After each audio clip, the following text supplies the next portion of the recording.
Good afternoon and welcome to the International Institute for Strategic Studies. My name is Virginia Comolli. I run the Conflict Security and Development Programme here at IISS. It's a great pleasure for me to welcome you all here today. This is part of one of our regular series of Africa sessions in which we host prominent African officials.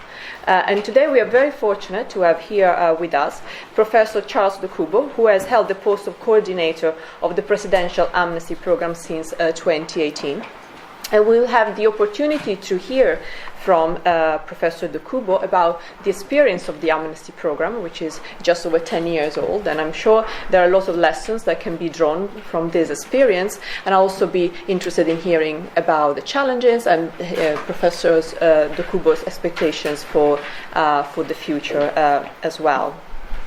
I'm very pleased to see so many people in the room today, and especially I'd like to acknowledge a large Nigerian delegation. So welcome to London, welcome to the IISS. And so for those of you who are not familiar with our organization, we are an independent think tank. We've been around for just over 60 years, and we focus on defense, security, foreign affairs. And we produce a number of publications and organize events of different sizes, including these discussions that really give us the opportunity to bring people from different regions of the world and from different disciplines to discuss some of the most pressing issues of today.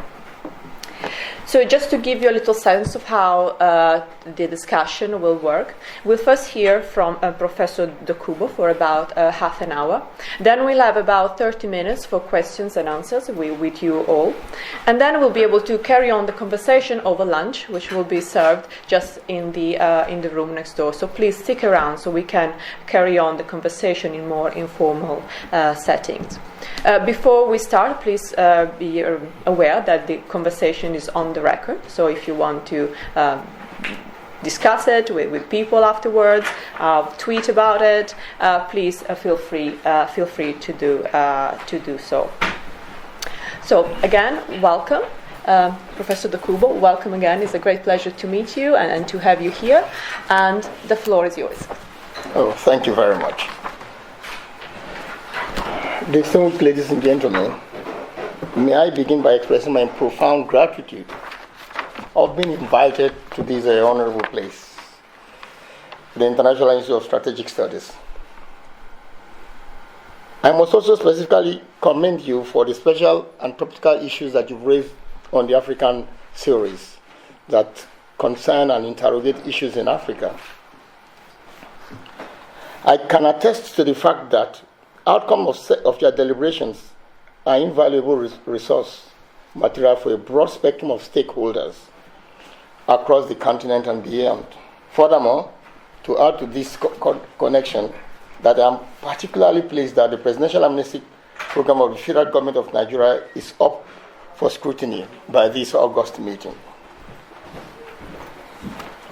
Before delving into my remarks, let me say upfront that my disposition today will be less about defending government policy measures and achievements under the rubric of the Amnesty Programme than seizing the opportunity to gain for myself fresh insights as well as very critical and constructive reviews on the Niger Delta and recommendations on the way forward.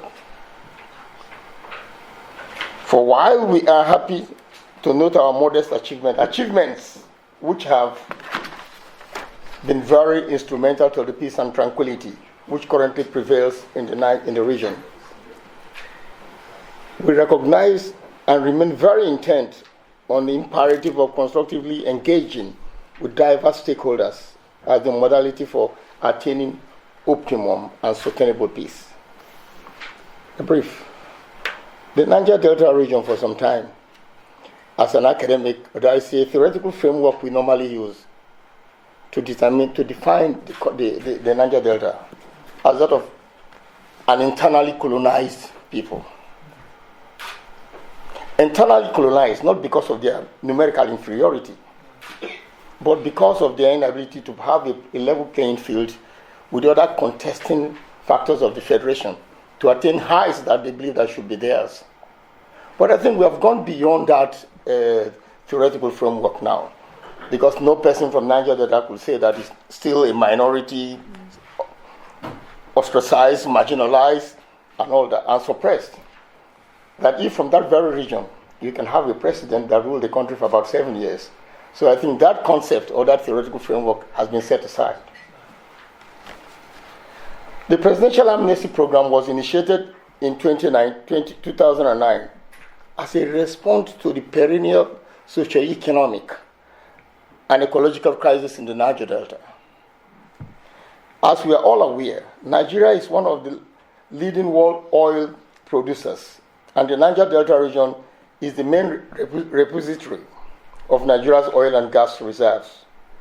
Conflict in the Niger Delta, therefore, not only poses an existential threat to Nigeria's national security, revenue base, and overall economic development, it also undermines the growth and stability of the global economy, particularly the energy sector.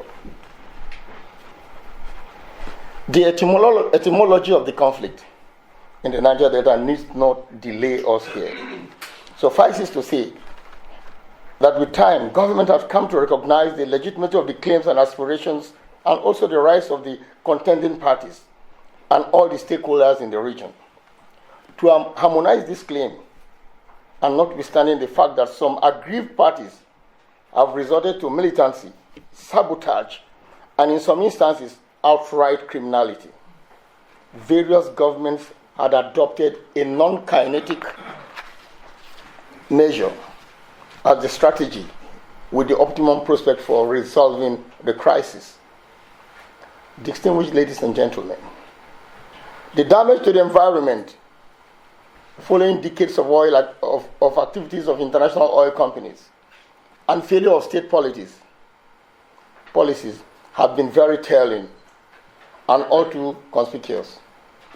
This, it will appear, as eclipses other categories of destruction, say the havoc to human resources in the region. Human capital indicators of the Niger Delta before now were anything but encouraging. The demographic profile of the region continues to indicate a burgeoning youth population. Against this backdrop was lack of access to quality education, Medicare, potable water, and decent housing. Unemployment was not only high among this bulging youth population. Most of these in this category were simply not employable. In this vein, the first order of business after the highly successful disarmament process was to focus on human capital development through a series of programs and projects.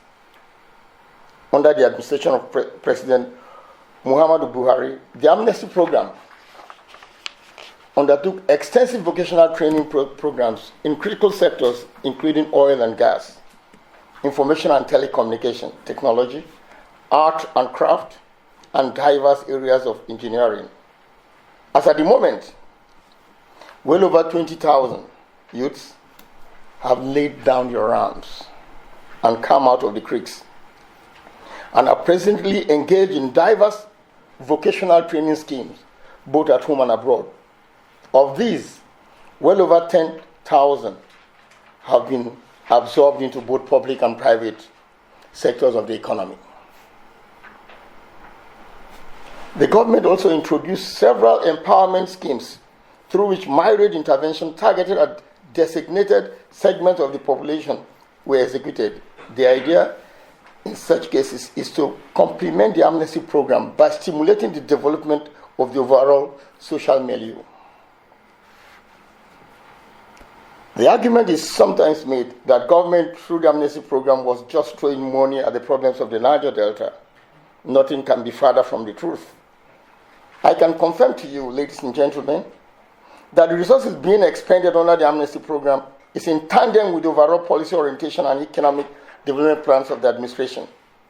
This policy is a key component of the government's economic recovery and growth plan, which lays out the strategy for achieving this vision of sustained and inclusive growth, and further seeks to invest in human capital and build a globally competitive economy.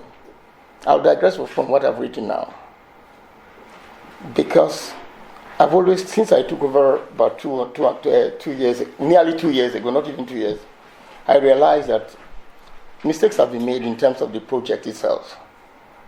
Not everybody can be an academic. Not everybody is a suitable academic material also. But there are other things of attaining good livelihood. And that's why, as I took over office, I looked at the program, I decided to draw down on overseas trainings for our people. Because how can somebody send somebody to South Africa or England to come and do HND? While there are a lot of institutions in Nigeria where they could be taught all the vocational training that they require. So I stopped that. Instead, I started setting up vocational training centers. The foremost of which is the one at Agadagba in Ondo State, which is dedicated to oil and gas training for middle and lower class employee to provide that for the industry.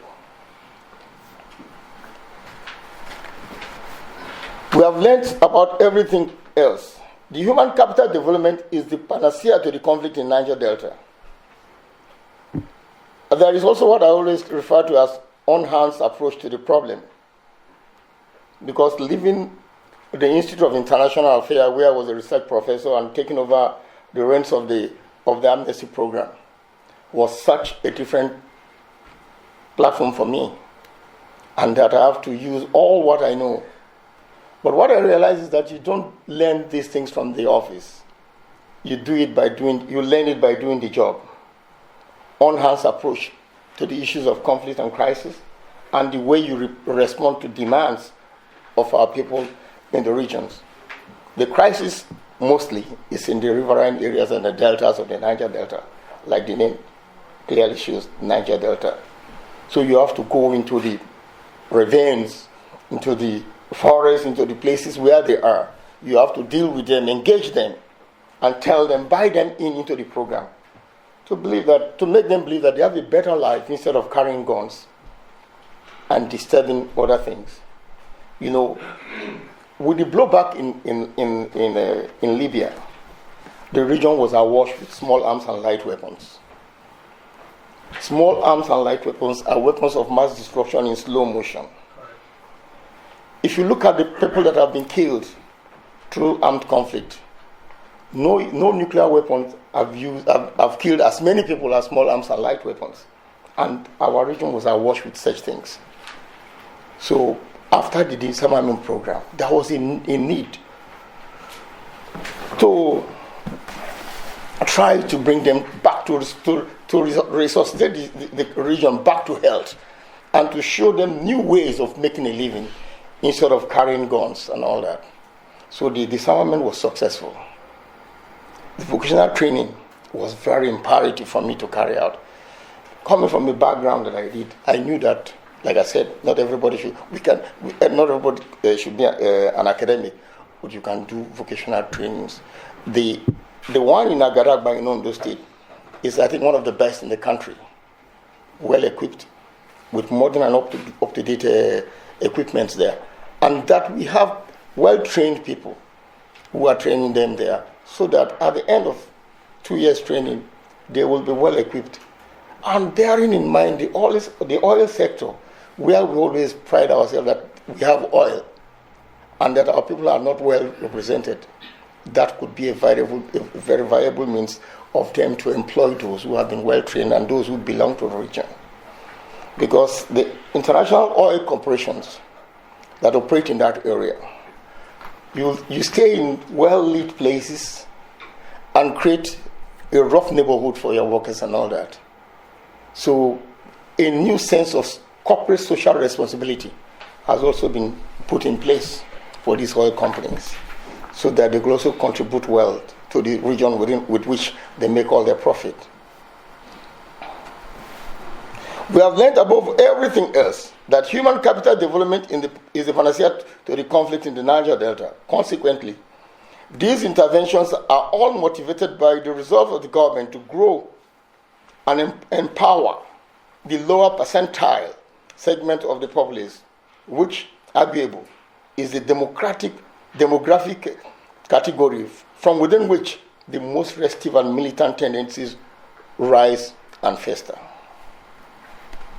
The amnesty program is a restorative stopgap policy measure designed to ultimately address deep-rooted, even legitimate discontent targeted at the Nigerian state while keeping the regional economy, particularly the oil economy, functional.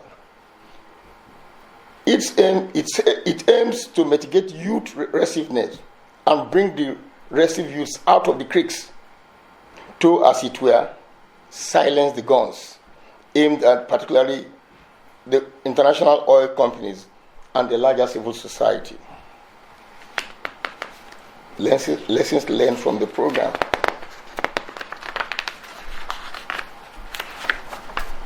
Let me conclude by saying that the key lessons drawn from pursuing the amnesty program, along with its ancillary components like disarmament, human capital development, the active promotion of youth and community affairs, is that the real or perceived policies of exclusion and marginalization, which characterized policies of earlier dispensation and triggered a deep sense of alienation and discontent in the region, have now become greatly diminished.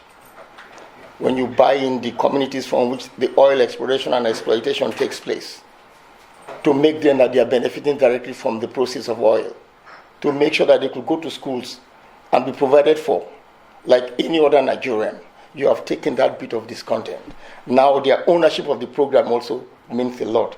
That's why the various phases that were disarmed, demilitarized, and also reintegrating are also brought up from the various regions in the Niger Delta, so that they could also have a feel that the oil being exploited in their area is not only being carted away, that it is used to empower, to train, and all that. But we also realize that no government of whatever political complexion can on its own employ everybody.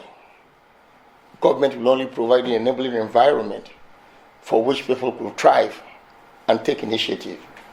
Hence the powering of individuals, giving them kits to start to carry out the business from what they've been trained for: welding, electrical works, wastewater repairs, all of that things that they've done for. So we provide them with the money, the capital to start, and also provide shops for them, which are registered through the amnesty office. So with that, we can monitor their progress and also see that there's no relapse back to conflict. If this government is successful in doing that, I think it will have done the country a lot, and that all the restiveness associated with Nigeria will be a thing of the past.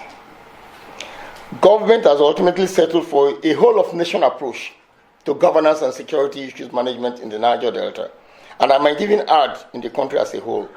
Beyond amnesty for the restive segment of the population, very robust partnerships have been forged to advance the causes of sustainable development through processes which in general is all-inclusive and participatory. We have councils for management and evaluation that are drawn from the various regions. So when projects are set up, they go around to check that projects are of standard and quality, and those who participate perform their duties very well. So all this is a sort of all-inclusive procedures or strategies of bringing people who are really affected. And then we also have, apart from those who are disarmed, there's also the concept of impacted communities. Those that are impacted, that were not directly affected by the conflicts, but in one way or the other, the conflicts that affected their ways of livelihood. We also have to bring them in. So we are dealing with not only those who drop their arms or surrender their arms to the God, but also those from communities that were impacted. Because if you deal with only those who lay down their arms, you are creating a venue in which carrying arms will be a passport to attaining something from government. So we also looked at a broader view of how people from the region could be brought into the program. So that at the end, it could be an easy way of trying to a leveling up. Because if you try to be selective about those who drop arms, then others will say, if that's the only way to gain favor, why can't we? So that's what my office has been doing. And that we bring in them, put them into vocational training centers, well monitored, to make sure that they will have the resources after the training to start on their own. And recently there's also a job head hunting or job hunting department that was set up.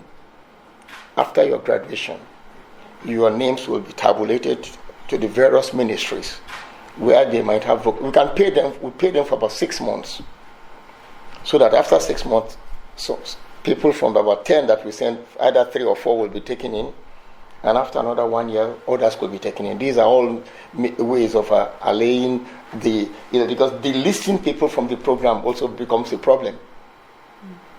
Because Nigeria's amnesty program is the longest amnesty program in any part of the world. Amnesty programs do not last more than 3 years. But because of the nature of the particular political and security environment from which it emerged, if you just cut it off immediately, you're not going to get the peace you're looking for. So that's why the government, of whatever political complexion, have decided to carry on regardless. And that the money expended on that program is not wasted. Because, after all, the money comes from that region. Majority of the amount will come from that region. And if you're spending it on those people who are affected by conflicts there, I think we're doing the right thing.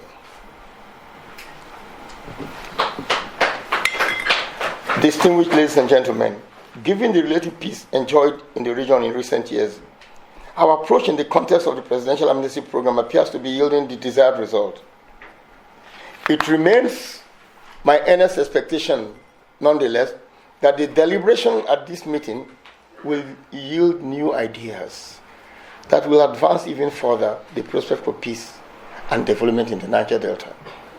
It is now 10 years, in fact the 11th year, since the inception of the Presidential Amnesty Programme, and we are willing to share our experiences and also learn from your vast global knowledge of how conflicted society could be nursed back to health, and then giving people the chance and opportunities for them to thrive in a society in which they are seen as co-equals. Thank you very much.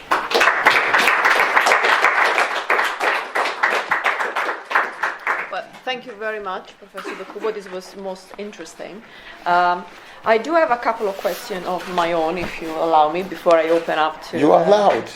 Thank you.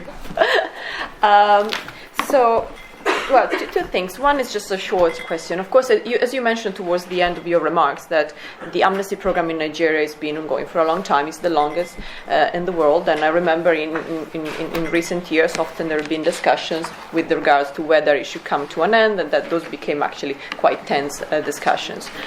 Are you now thinking of a possible end? Maybe not an immediate one, I understand that, but what's your time horizon? Are we talking about 1 year, 2 years, 5 years, 10 years, or that's not even part of the discussion anymore? I don't want to delve into specificities or time-bound programs.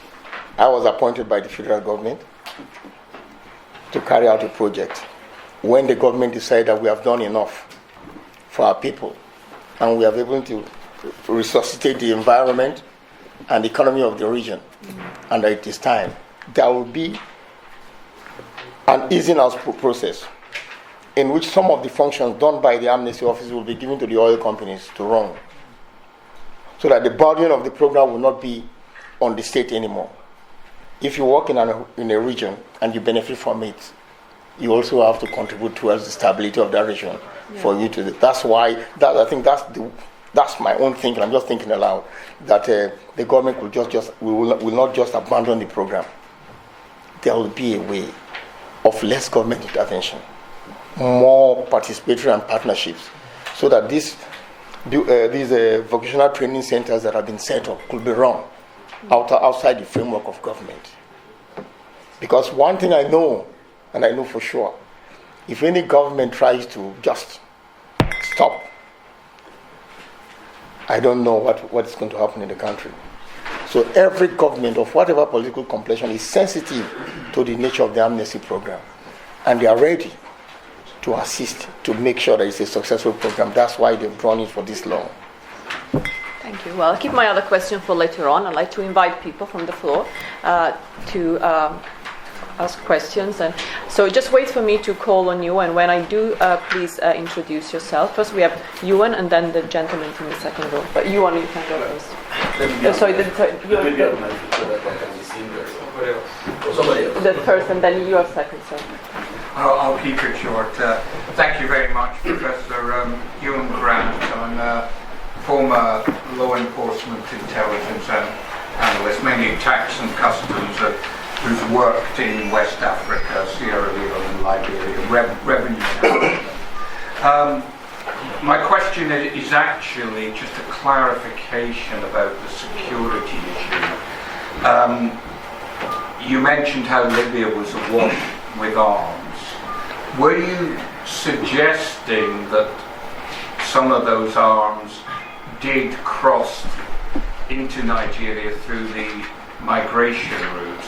Or if not, where do you see the main source of weaponry and ammunition? And I'm asking that in the context of the availability and therefore to a certain extent the likelihood of young men relapsing back. Thank you. Okay, thank you. I'll answer that. Small arms proliferation has been on for a long time, and that during and after the Nigerian Civil War, there was no well-defined disarmament process that followed.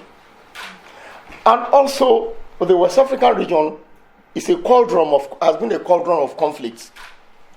Situate that into a regional program where you have open borders, freedom of movement of people and goods.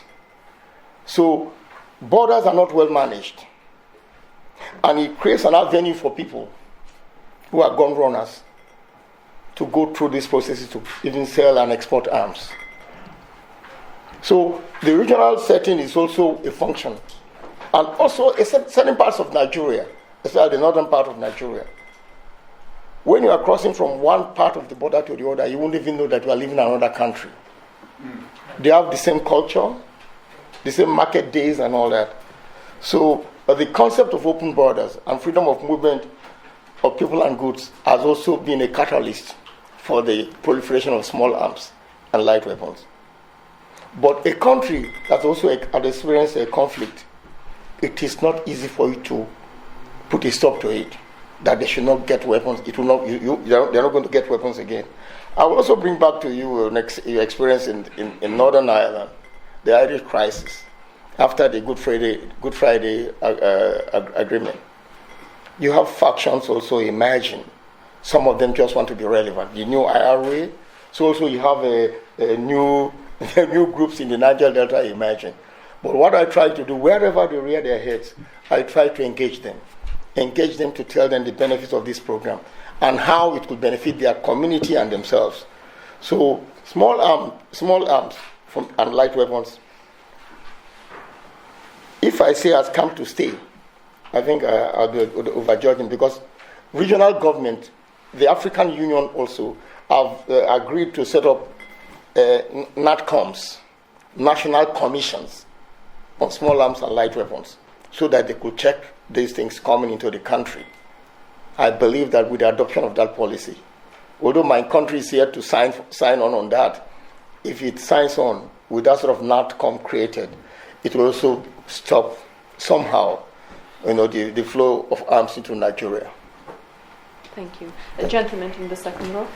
Yeah, Dr. Achibon is my name, a member of the Nigerian Parliament, House of Reps. Prof, I wish to ask, considering the success in the Niger Delta, as far as the amnesty is concerned, we have security issues in Nigeria generally. Is there a way, are we looking at the possibility that we could extend such amnesty to the Northeast as a part of conflict resolution?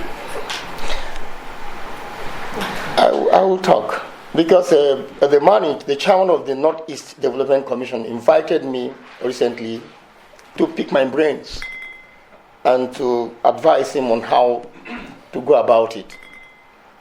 In fact, I've just written out about 10-page work that I was supposed to give to him about the Boko Haram in the Northeast and how policies of containment, should be adopted. I believe that, like somebody said in Nigeria, that all Nigerians want amnesty. That's what somebody told me, that all Nigerians want amnesty. But if you compare the crisis in the Northeast and that in the Niger Delta, they are totally different. You can identify leaders and movers in the Niger Delta and negotiate with them. But you cannot lay your hands on those ideologically and religiously affiliated groups that parade the Northeast. Some people refer to them as a shadowy organization. But I believe that the government will try those who have surrendered their arms. There could be a period of briefing and bringing them back to health, telling them what society can do for them. I don't know what type of amnesty could be set there. But you must understand that amnesty, in its true sense, comes from the ground up, not from up down. So you must bring them to discussions and to see what you can do, to see that the problem is not East. In fact, when I was speaking to the chairman, he was saying that, I said you must get a database to deal with the people there. He said, how can I do that? I said, that's the beginning of the work. There must be a database in which all those who have surrendered their arms could be put. So if there's a conflict there, you know who to arrest, who to go into and talk with. And also you must know the groups that are the cause of this problem in the Northeast. But I said, don't use the Niger Delta formula as your own. And there are some no-go areas, I told him, because I also saw something that was happening in my own place, that if I'd been in charge of this program from the beginning, I wouldn't have ventured. I told them not to go that way. That way will not help them. The idea of catching up in the sense that you've been marginalized, you want to do things, lowering standards and all that, it's not going to help it. You have to get the required standards for our people so that those who are educated and have the right qualification and they could be placed in the right place for them to work. But if you try to lower standards, you will see that it will affect the educational profile of the country. Other conflict-prone countries have seen the same thing. In South Africa, for instance, there was a professor on television who was saying that because of the concept of catching up, it has lowered standard. 32% is now a pass mark in universities. So with that, we don't want to go through that way. I believe that most Nigerians are hard-working people. When I say hard-working, I really mean it. Because I'm from there. If somebody could get up around 4 o'clock to go to the sea to go and catch fish, in the storms and all in the weather, the hazards of weather, then they are not lazy. They are hardworking. But sometimes they need the push. They need the encouragement for them to go out. So I told him, don't follow the path of the Niger Delta, because there were mistakes that were made. Don't try to replicate it in your own system. That could be a different way of dealing with it. Well, I have like 6 people who have caught my eyes, but I will go in this order. So the gentleman here in the first row. First. Yeah, thank you very much. I would have many questions. Can you please introduce yourself? yourself? Yes, sure. Partly betrayed my ignorance of the context. So thank you for your talk, Professor. My name is Lucien Harriman, and I work with Safer World, which is a British peacebuilding NGO. So if I may ask 2 things.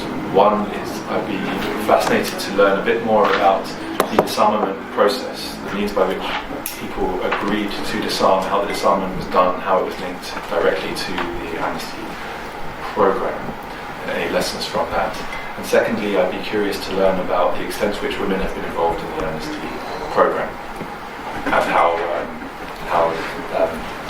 gender has been taken into consideration in that process. You mean gender mainstreaming? Well, I just mean in amnesty process? That would be my second area of interest. Okay, but can we take another one, because I would like to get as many people involved as possible. Okay. Do you mind, Madam? Yes, I'm Anita Lowenstein-Dent. I am a founder of an NGO called Teach to Teach International. We work with, in West Africa, training unemployed young people to be teachers, excellent teachers in the primary sector. My question is about lessons learned. I'm interested to know from your assessment whether you have an evidential base about what was most efficacious, livelihood development or peacekeeping and discursive, and what the assessment is on that, or whether the jury is still out. Okay, and one more, and then we'll come back, and the gentleman. Oh, sorry. I'm going to try and Andrew very fast. Okay, Andrew. First, thank you so much for the talk. You said that you couldn't really expand on what if the government was going to have an exit strategy or not, but I was wondering what it would look like to you. So if you were advising the government on what the corporations and oil companies should be doing, what should they be looking at and focusing on when it came to an exit strategy for the program itself? I think I would prefer that the oil companies should take over the trainings that have been set up in the various regions of the Niger Delta. The Vocational Training Center, oil and gas, furniture making and all those things should be taken over by these oil companies so that they could deal with these issues. Because in creating a stable environment in which for them to operate, they are also empowering and enhancing the capabilities of the people that live in that area. That could lead to peace in any situation. So that's one of my strategies, because no government of whatever political complexion can sustain this program forever. Whenever I say this, my people will nearly kill me, because I'm also from the Niger Delta. How can you say that? Have they finished drilling oil in the Niger Delta? We are going to close this program. The oil nexus and the communities, and also the oil international, there's always a conflict there. They believe that they've not gained as much as they should from the oil exploration that affects their communities, destroy their communities and all that. So definitely but the oil companies will also tell you that they paid rent and royalties to their country, and that Nigeria is a rentier state in the sense that we depend on the rent and royalties from oil companies. So if they've done that, why do you expect them to do more? I am just trying to play the devil's advocate. That would be the line that they are going to follow. But I think the government will still persuade them, because they have a very good and enterprising business in Nigeria, and those who stand during the time of conflict, especially in a business environment, they do the most killing. They have the best at once there's peace in that area. So if you can slowly but surely bring them in and talk with them, I think it will be a way forward in resolving the crisis. Wait, that's it. Okay. You talk about livelihood development. As opposed to peace building. Yeah, what was more effective? What is more effective? For me, peace building, which is an omnibus concept of peacekeeping, peacemaking, and all that, they are all part of the program. You must have a building process to rebuild nations that have gone aground. Then you provide a livelihood that follows. You can some states in all United States, for instance, is not involved in state building when there are conflicts. They don't want to get involved with state building and all that. We have seen the problems associated with such concepts. But I think if you carry out the peace process, you must also bring in the idea of livelihood, because it's only a stable condition that will enhance also livelihood. If not, I don't know how you're going to carry out a livelihood process and still a terrain that is so threatened by violence and all that. Women suffer more than men. You've seen that, I'm sure, from your work. Women suffer more in conflict situations than men. And then some other people believe that if you bring women into it in terms of peacemaking and all that, they will play better roles, because as mothers they know. I don't know where it comes from, but they know better to handle situations like this. But we also have women who have become prime ministers and could lead their country to war. It has happened in other countries also, we know that. So I don't know where the balance is, but I believe that they can work in concert, the peace building process and also the livelihood process. They are all in tandem, not totally exclusive.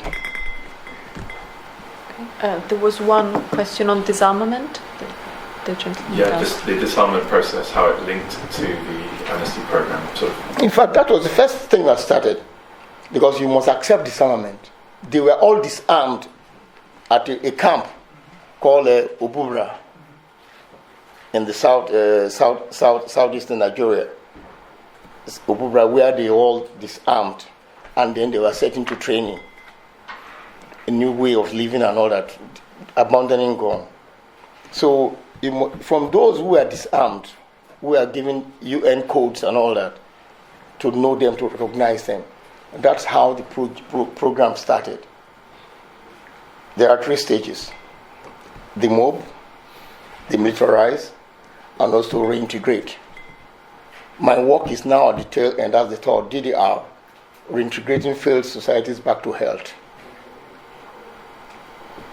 So disarmament must be there. If you don't have disarmament, then at the end you are wasting your time, because people will still rely on their guns, their small arms and weapons as a way of livelihood. If some people are so accustomed to living that way, you don't disarm them. But sometimes the disarmament process could also be faulty.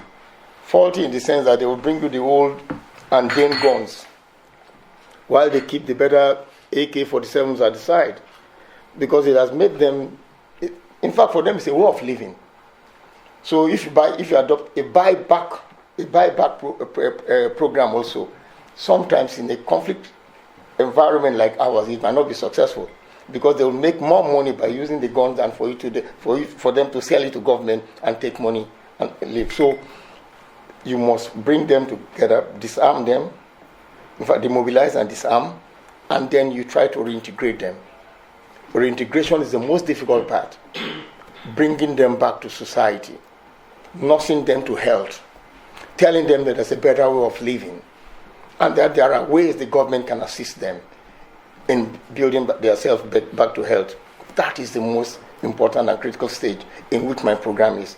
That's why we are trying to set up organizations and meeting organizations to take those people that have graduated, that have learned skill, to give them jobs, so that with that we believe that they are not going to come back to look for those guns that they've already discarded.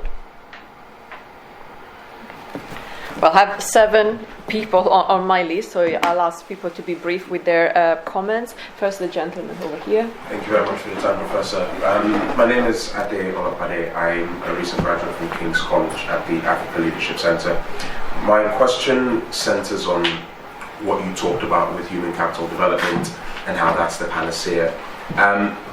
What about situations where leaders sort of get overeager and overzealous and get in the way of that? Because in Lagos, for example, you have the ban on Okada riders and the kekes, as we call them in Nigeria. Those people, for all intents and purposes, were developing their human capital, but then you have an overzealous individual who steps in the way of that. So how can you navigate governance structures to aid that human capital development? And that's why we're talking about participatory processes. You don't just take the decision from them. You have to draw them to what your purpose is, and let them see the value of where you're driving to. To drive a program on your own, you fail. The Okada people in Lagos, you knew what happened to them, and also those who are staying in some part of Lagos, in houses that we have kicked out by government without alternative. You must buy them in, let them see what you can do for them before you take actions that are inimical to their living. But in most cases, in third world countries, government do what they think is right without even discussing, even in a democracy. So it's difficult, but I think they know what is right. Buy the people in, bring them, let them be aware of decisions that you are taking. At once you bring them and show them the light, because Okada, definitely we know. I normally jump on Okada. Sometimes you won't know it as a motorbike. We call them Okada in Nigeria. I jump on Okada. My office and my former office at Kufa Bayomi and my house, they are about 10 minutes, but I jump on Okada to be there fast. But we also know the dangers related to that movement. If you go to Ibobi Hospital, those who are hanging with slings and all that, we all know the problems. So if you tell them, stop doing that, stop carrying Okada, stop driving Okada, you are telling them the right way. But then, what else if they stop? What is the viable alternative for them to make a living, which most African governments have not been able to provide for their people? Okay, I'll take 3. First, the gentleman in the first row. Peter Asprey, member of the Institute. I believe, I'm not sure, but I believe that this amnesty program has started with and carried through a change between 2 very different kinds of government. My question is to what extent you see the current initiative building on what was achieved for good or worse by the previous government, and to what extent there is there might be a growing common purpose in Nigeria, not just government, behind the importance of the sort of project that you're leading at the moment. The fact was that this project was started by the previous government, the Yaradua government started the amnesty program. I hasten to say, I'm not trying to take anything away by making that point. I'm not trying to take anything away. No, I'm just trying to also link the continuity, that irrespective of whatever government is there, they've been able to see the amnesty program as a viable vehicle for the sustenance of peace and security in the Niger Delta. Others will define the amnesty program in Nigeria as a bribe for peace. But if it does work, it has worked well. Because I know from the realms of affairs that at once, at the end of the month, you pay their stipends to them and school fees and all that, you can see that every place is quiet. It will be all quiet on the Western Front. And if government makes a lot of money from oil in that same region and say they are not going to deal with those issues, the oil could not even be exploited and exploited. So there is a balancing act, the government, of whatever political completion could do. You have to sustain the program. And that's the worrying thing about, for me, sustain the program. What of other Nigerians? How do they feel about it? In some areas of Nigeria, some people are also looking for jobs. They are looking for how to make a living. But in same Nigeria, there are some people who have been paid 65,000 every month to stop doing something that will harm the economy of the country.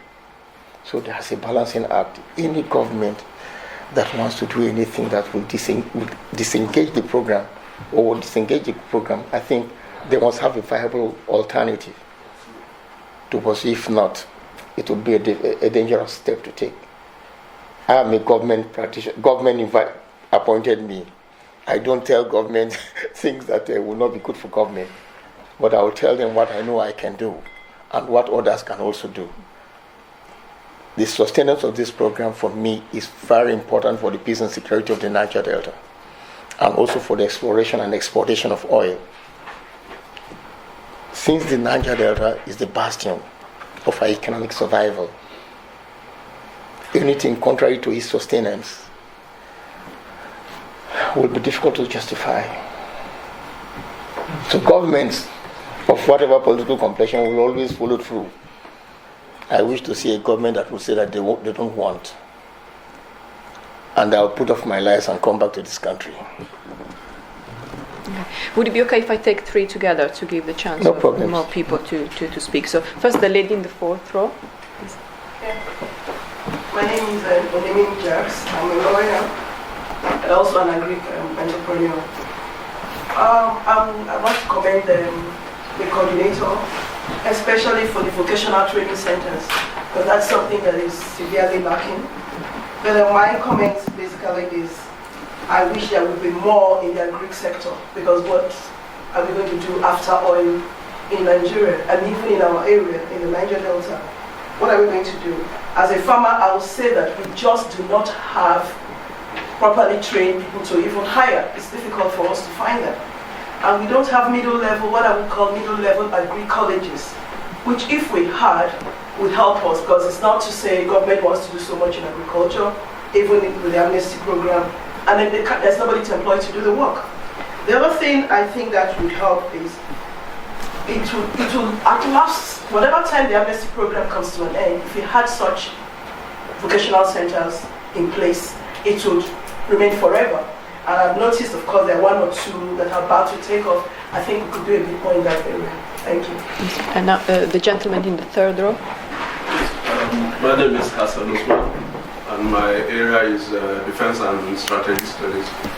My own take is just additional information on the first question from the doctor here, talking about small and light arms. That's the source of how they come into the country. Like the Prof said, borders in Nigeria and West Africa as well, they are not well defined. Those that are defined are not well marked. Now, the source of this small and light arms, if you can remember the fall of Soviet Union, that was how these people started coming into Africa, and West Africa especially, and into Nigeria. Now, when the militancy started, people were aggrieved that you take oil from our area and we are not seeing anything. So they break the pipeline, take the crude oil. They have willing buyers, especially from the former Russia.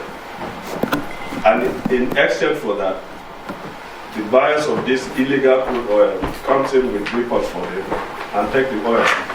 Now that was one section of it. Then talking about balance of Libya, that is how arms also are getting into West Africa and in Nigeria, especially for the Boko Haram issues.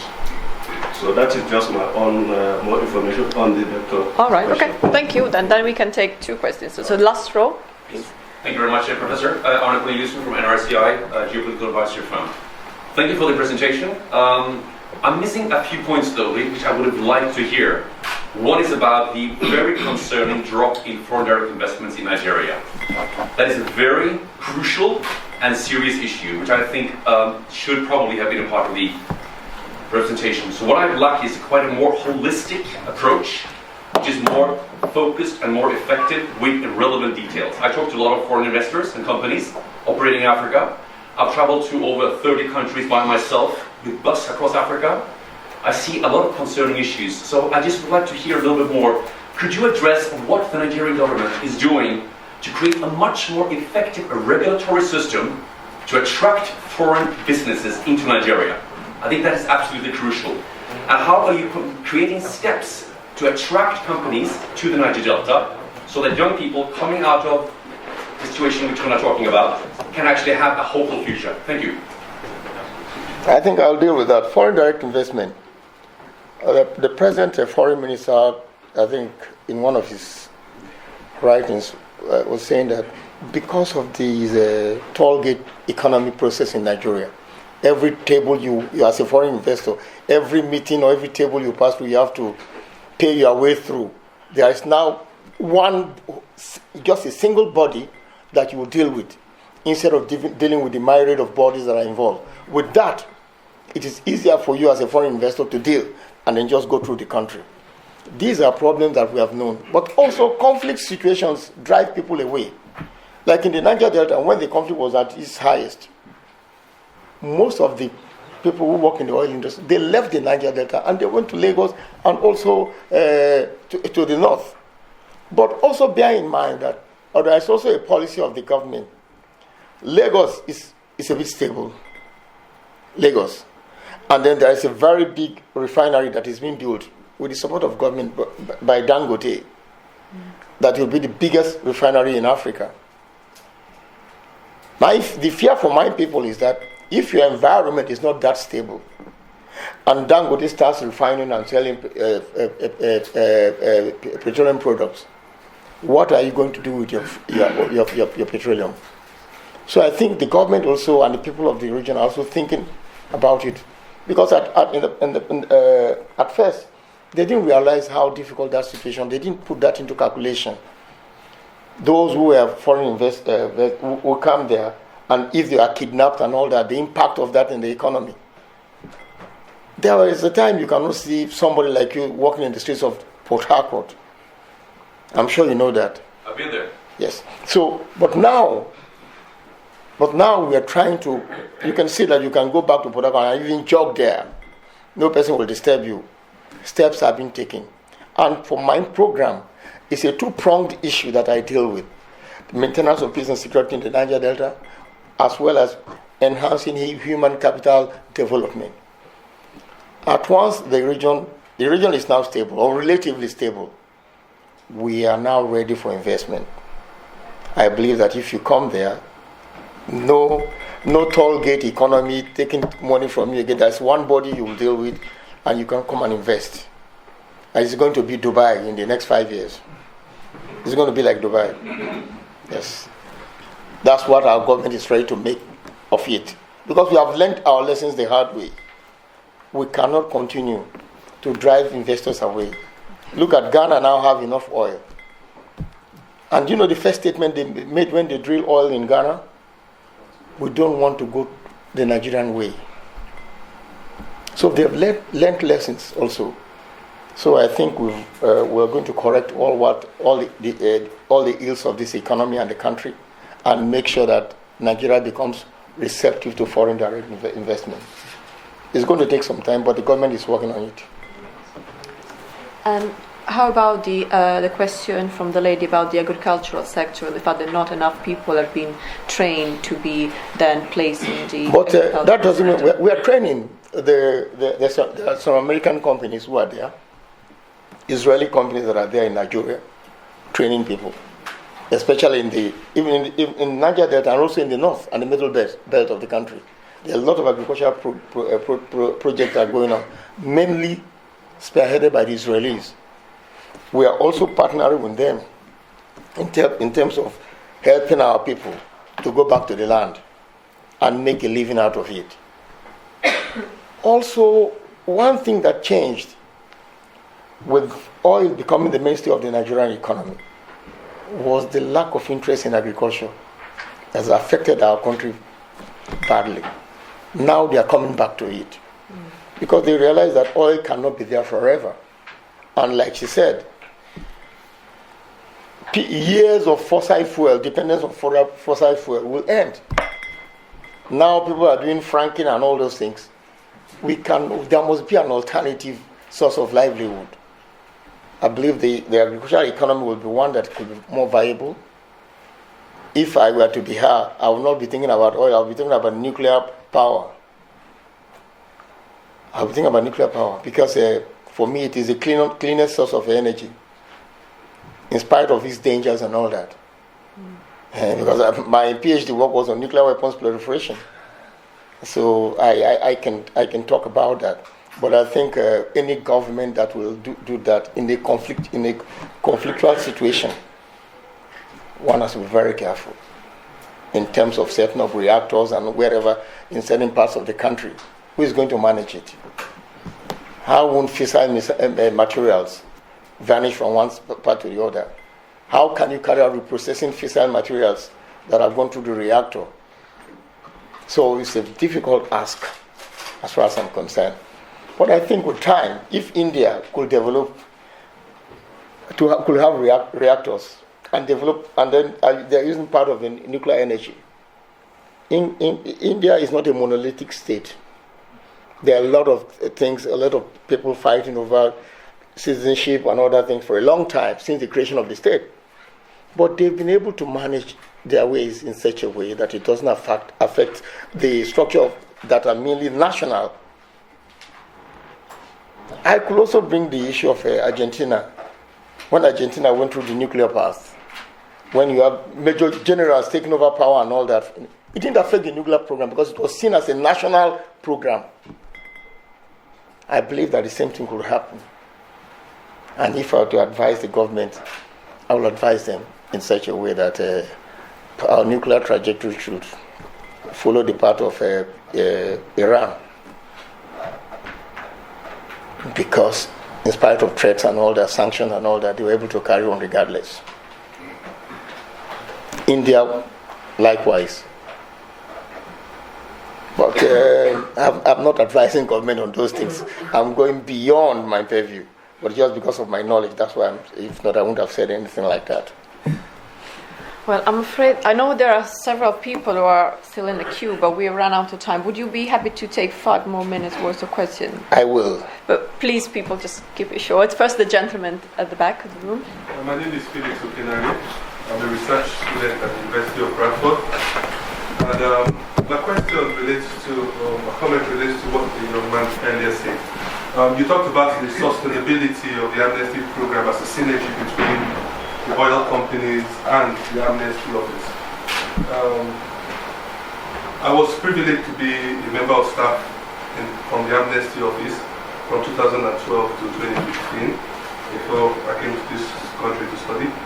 And there was this synergy that existed between the Oil and Gas Industry Foundation and I coordinated the link between the Amnesty Office and the OGIF. But there was a breach of synergy. They were always asking for people to train, people to empower, and there was like a struggle for even giving the oil companies, because the oil companies came together and formed a foundation and they had a budget together. And even the synergy between giving them people to the office, which is the sustainability you talked about, there was a breakdown in that relationship as much as we struggled to. And eventually, I don't know what it has come up to. So if I was to ask, have there been any link again between this Oil and Gas Industry Foundation and the Amnesty Office? Because their target back then was to train at least 3,000 people and empower 3,000 people. And before I left the office to come and study here, they had managed to train about 2,220 from my own desk at that point. So I just wanted to ask, what is the existing synergy between the Oil and Gas Industry Foundation and the Amnesty? Thank you. First row, please. My name is Axel Klein. I work with GIZ on security and security sector in ECOWAS. And I want to come back to the question about the lessons learned from the Delta for the Northeast, which was mentioned earlier.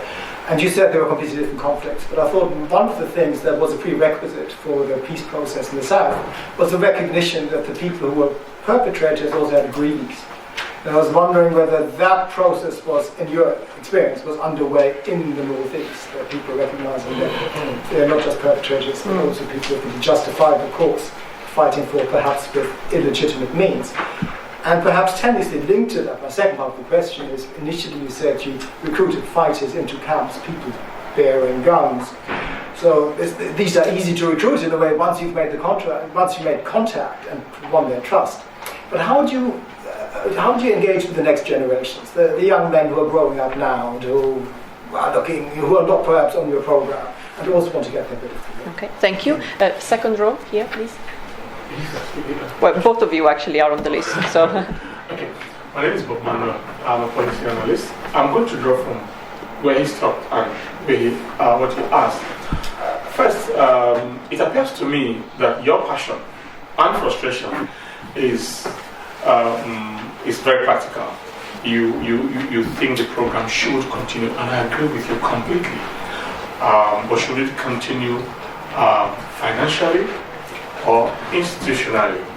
In other words, like you said, based on insights, no government can continue to fund it the way it is being funded.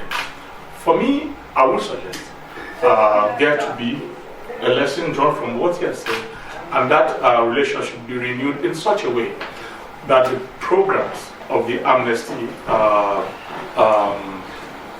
the process of the amnesty program can transit to becoming a responsibility for the international oil companies, such that, because the amnesty program is an indication of the failure of the oil companies and the grievances this has created in the areas where they operate. So if you can have a system, an institutional system where this program, this responsibility can transit to the oil companies, and the amnesty institution becomes a policy think tank for providing guidance and policy direction on how these IOCs spend these resources in fulfilling things like training, capacity building, even little infrastructural issues in these communities where you say, for example, a community is here, another company is next door, the one company has power 24 hours, and the community next door does not even have. So there can be that transition process. Thanks. Gentleman next door. Thank you very much. My name is Henry Mwawuba. I am also a member of Parliament. In fact, I am the Deputy Chairman for the House Committee on Niger Delta. I'm delighted to be here. I just wanted to perhaps throw some light on FDI. As a lawmaker, sometimes we actually need to put the framework in place.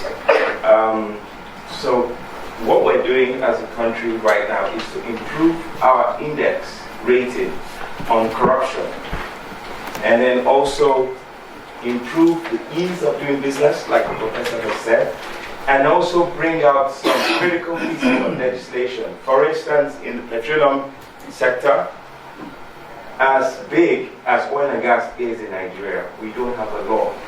We don't have an official law governing the operations. And for the past 7 national assemblies, at least we've gone through 7 ministers of oil, and we've been trying to do a petroleum industry bill. We started at the same time with so many other countries, and it's gotten off the ground.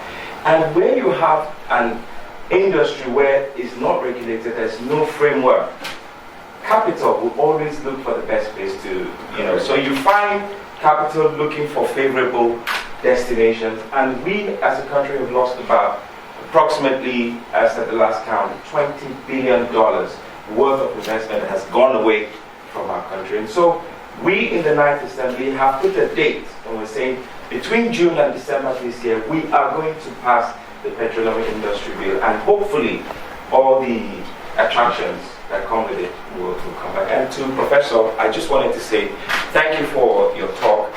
A lot of intervention has gone into the region over time, from UNPADEC, 13% derivation, the Ministry of Niger Delta, the Amnesty Programme. And we still have the federal government and the local government.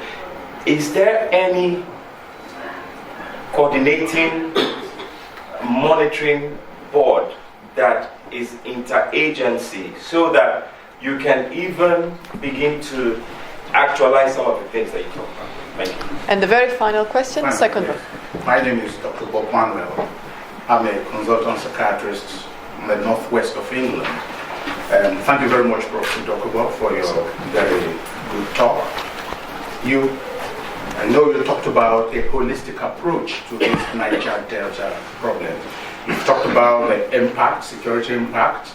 You've talked about the environmental impact, and you've talked about the financial impact. But what I haven't heard, I don't know what you're doing, or we've not talked about, is what about the emotional impact on the community, and what has the government done about that emotional impact, if any, have identified? Thank you. Thank you. So clearly lots of interest, lots of questions on a variety of angles. It's up to you how you decide to tackle that. The question my friend in the front seat was saying about the future for the young people in the region. The fact is that at once we said the mark that arms does not pay, and that there is a way you can also empower and enhance your capability by going into training and all that thing. I think they will follow the queue of those who have come out of the program, because these people will be peers, and then people will always relate to them. I want to be like him. I want to do what he's doing. At once that sort of framework is created. The idea about getting guns and all that could be a thing of the past. But we have to carry out the process of engaging the youths to make sure that they see that the pathway to peace is only through dropping your guns and also relating with the other communities and also the government. At once that is in progress, they will know that the other way of living is no longer viable again, and it will be costly for them to go through that way. Because sometimes when they do that, they don't realize that if the government has the power to maintain peace and security in every part of the country, and that no part of the country could be seen as ungovernable or a no-go area. If we try to use the carrot and stick approach, bringing them together, making them realize that this is the only option that you can use, And also, if you take the alternative, this is what we can do to you. I think we can get a meaningful understanding and resolution of the conflict that we now engage. We talk about interagency collaboration. Somebody asked a question about interagency collaboration. Yes, we do. We do have. In fact, it is only recently that after the appointment of the new head that they've written to my office that they would like to meet me. They like to meet with me to tell, so that we can discuss the way forward of all the interventionist agencies in the Niger Delta, the Ministry of Niger Delta, the Niger Delta Commission, the NDDC, and also my office, so that we can meet, rub minds, and see what we can have an overall strategy of dealing with the issues of the Niger Delta. In the past, every office was guiding its own interest. You don't want to, you are holding fast to what you know that is yours, being territorial in nature. So that is one thing they do. But now, I think they are reaching out. I was only concerned that my own work is to maintain peace and security in Niger Delta through my interventionist relations to those in the Niger Delta. Others were to deal with the infrastructure and all that. Others are to do with the things that are needed by the Niger. So if we can come together and put up a roadmap, we can easily have a division of labor and also at the same time come together to see what we can do in a collective mode. So the current Minister of Petroleum also sent an MOU to me, to my office, that he would like to meet with me so that we can deal with those issues. Because you cannot, if petroleum is the bane of the economy and is situated in Niger Delta, you cannot price it out from the discussions in the development of the Niger Delta. So I think we're doing all that it takes to make sure that we bring all on board so that a holistic view will be taken about the Niger Delta problem. I will deal with the issue of emotional problem. If you want to open an office to come and cure emotional disturbance, you can come to the Niger Delta. You can come to the Niger Delta. It's a problem that sometimes in Nigeria we don't even pay attention to. Things that are emotional, we don't even pay attention to such things. But thank God that you've mentioned it. I think your retirement will come to Niger Delta and see what we can do together so that you can deal with the emotional demands of those who have been traumatized by conflict, which is very important. If there is anything that I've bypassed, please, it is not that I want to bypass it, but there are loads of questions. I cannot deal with all of them as they come. So I think in this way I will say thank you very much. No, thank you.